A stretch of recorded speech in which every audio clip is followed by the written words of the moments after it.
বিসমিল্লাহ। এর মধ্যে ধনিয়া পাতা, মূলা, তারপরে পাকিস্তানি ডাবির বুট, এই যে বুট, ঠিক আছে, তারপরে টমেটো, ক্যাপসিকাম, এই যে ক্যাপসিকাম, তারপরে শসা, তারপরে একটু লবণ, মরিচ, কাঁচামরিচ, তারপরে পেঁয়াজ কুচি, পেঁয়াজ এগুলো দিয়ে একটা সালাদ বানানো হচ্ছে।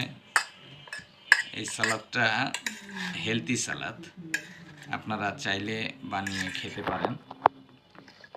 ডাবির এটা একটু পরিমাণে কম হয়ে গেছে, কারণ ডাবির এই যে আলাদাভাবে আবার বুটের ডাবির করা হয়েছে, যার কারণে একটু এখানে সালাতে কমে গেছে।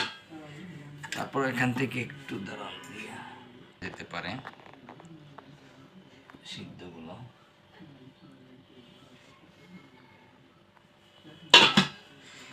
দেখা যাক কেমন হয়।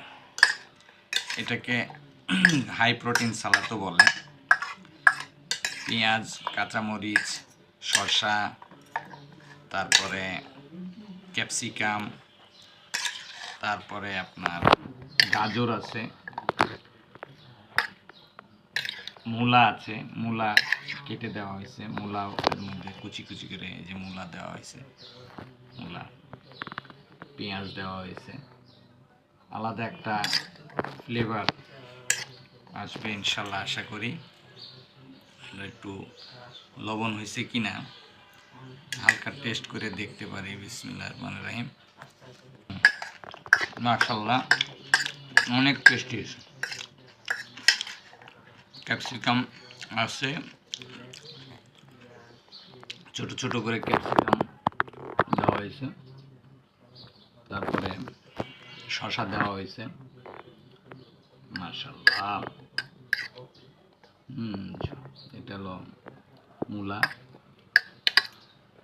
এটা আপনারা খেয়ে দেখতে পারেন, খুব হেলদি এবং সুস্বাদু এবং হাই প্রোটিন একটা সালাদ। মাশাআল্লাহ।